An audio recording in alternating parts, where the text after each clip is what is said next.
Добар ден, кратки најави за денес. Расте бројот на лица со прекумерна тежина, посебно помеѓу помладата популација.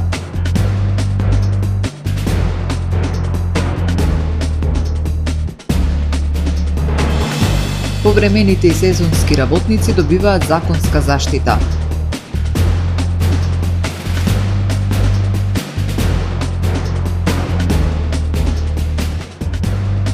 Угостителите бараат одложување на примената на законот против пушење.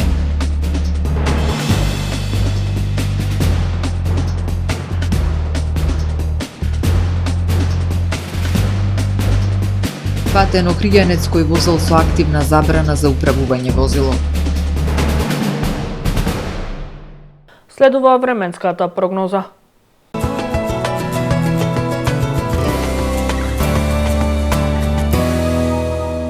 Во Охрид денеска имавме променливо облачно време со сончеви периоди. Максималната дневна температура се искачи до 9 степени Целзиусови. Утре во Охрид променливо облачно време со умерен до засилен ветар од југоисточен правец. Попладне во текот на ноќта ќе има услови за локални врнежи од дожд, а на повисоките места во северозападните делови врнежи од снег. Утринската температура од 3 степени додека пак максималната дневна до 10 степени. Температурите во Македонија утре на секаде над нулата, во интервал од 1 до максимални 11 степени. Од утре следува период на променливо облачно време со повремени локални врнежи од дожд со променлив интензитет. На повисоките планини врнежите ќе бидат од снег, ќе дува слаб до умерен, а во текот на утрешниот ден засилен ветар од југоисточен правец. Температурите ќе бидат во пораст.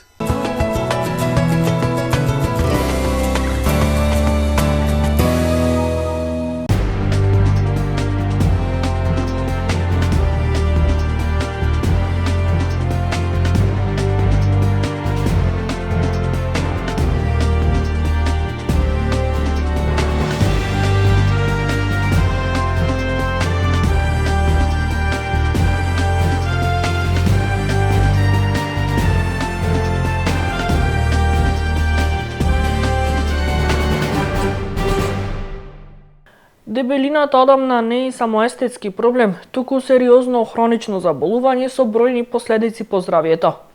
Бројот на лица со прекумерна телесна тежина е во постојан пораст, а се почесто овој проблем се јавува и кај децата и младите.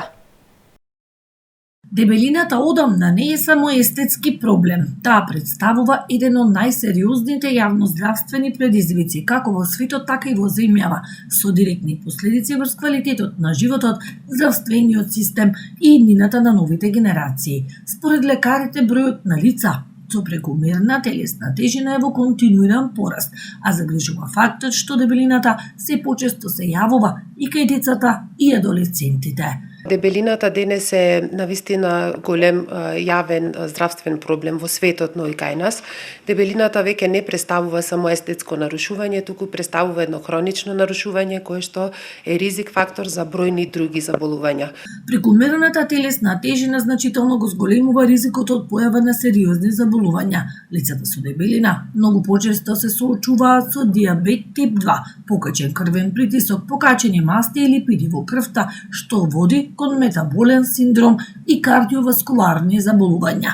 Не помалку значајни се и психолошките последици, кои се манифестираат преку намалена самодоверба, анксиозност и депресија.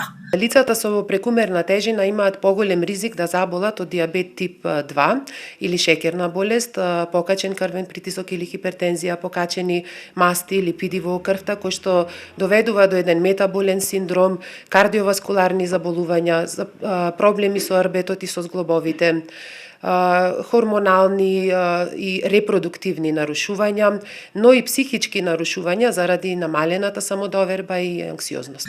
Особено загрижува трендот на порастот на дебелината кај децата и младата популација. Главни причини за ова се прекумерната употреба на екрани, недоволно движење и лошите прехранбени навики. Загрижувачко е тука што Децата лицата кои во детска возраст имале прекумерна тежина продолжуваат да имат и во адолесценција и во возрастната доба, а сето тоа значи еден ран почеток на хроничните заболувања.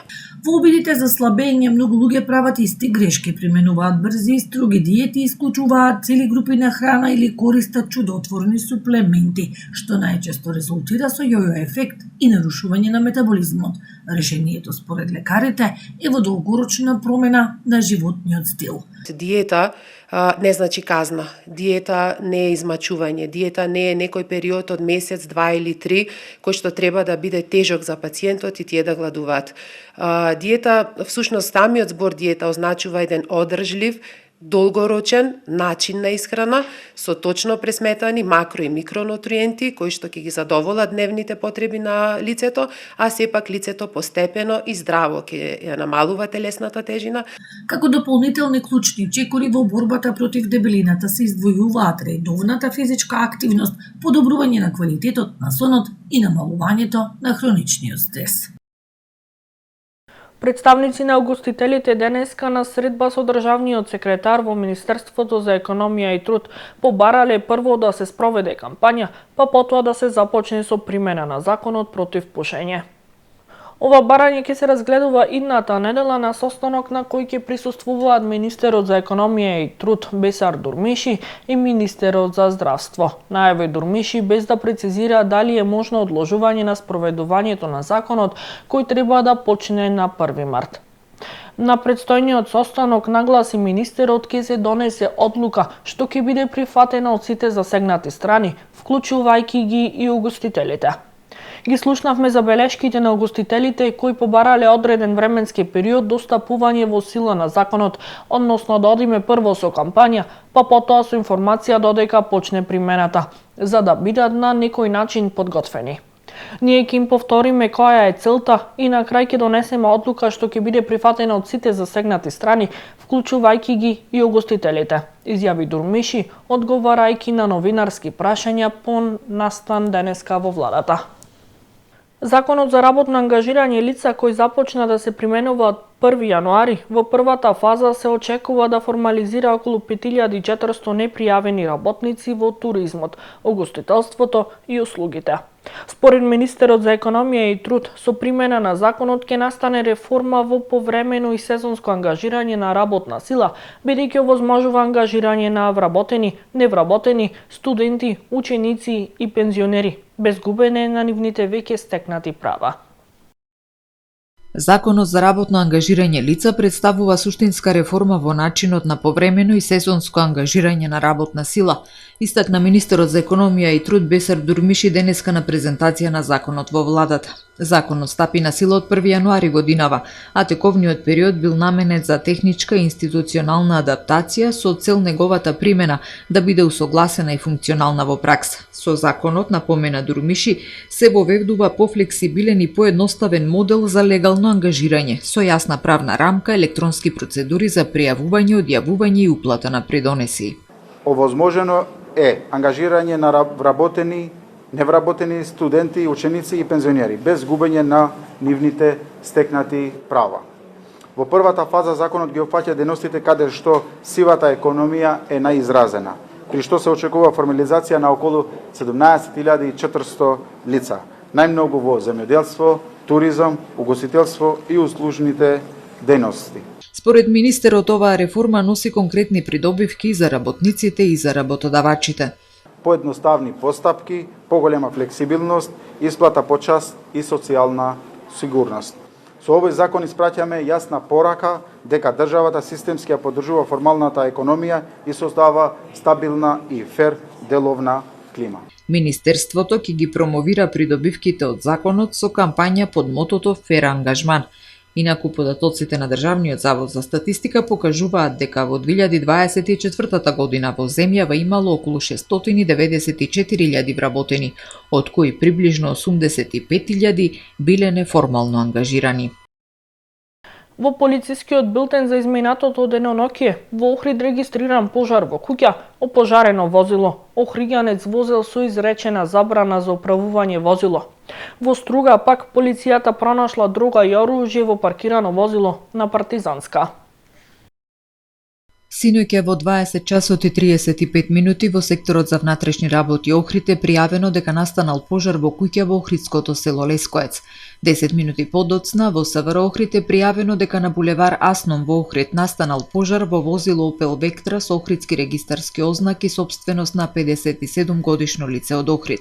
И во двата случаи нема повредени лица, а интервенирала територијалната противпожарна единица.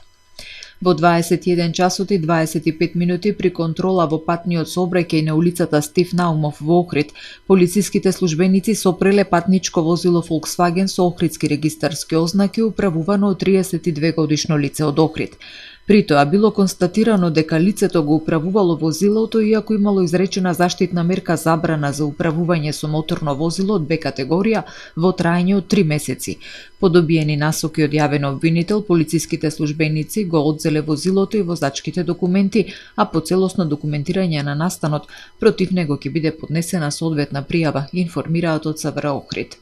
Во Струга пак, синоќа во 17 часот и 20 минути на улицата Партизанска, полициски службеници од МВР Струга лишија од слобода 37 годишно лице од струшкото село Велешта. При преглед во паркирано патничко возило Dacia Duster со албански национални ознаки во кое тој се наоѓал, полициските службеници пронајде отворен патнички куфер и кеса со марихуана, додека во багажниот простор биле пронајдени пакувања со бела прашкаста материја, 2 пиштоли, 105 куршуми различен калибар, дигитална вага и други предмети. Пронајденото е одземено и по целосно документирање на настанот против лицето ќе биде поднесена соодветна пријава, информираат во полицискиот билтен од СВР Охрид. Започната е исплатата на средства на апликацијата Мој ДДВ за скенираните фискални сметки за четвртото тромесечие од минатата година, информираат од Управата за јавни приходи. Од почетокот на исплатата за последниот квартал реализирани се 184,5 милиони денари кон 104.000 корисници. Исплатата на средствата продолжува и како се обработуваат налозите, така се исплаќаат средствата на сметките на корисниците на Мој ДДВ, велат од управата и посочуваат дека вкупно ќе бидат исплатени 924,5 милиони денари кон 526.123 корисници на апликацијата. Доколку немате добиено средства, проверете ги и ажурирајте ги податоците за трансакцијската сметка директно во апликацијата Мој ДДВ. На тој начин, УЈАП ќе има точни податоци за корисникот и ќе може да изврши исплата на поврат по основ на Мој ДДВ, велат од управата. За повеќе информации посетете го порталот tvma.mk. Пријатно!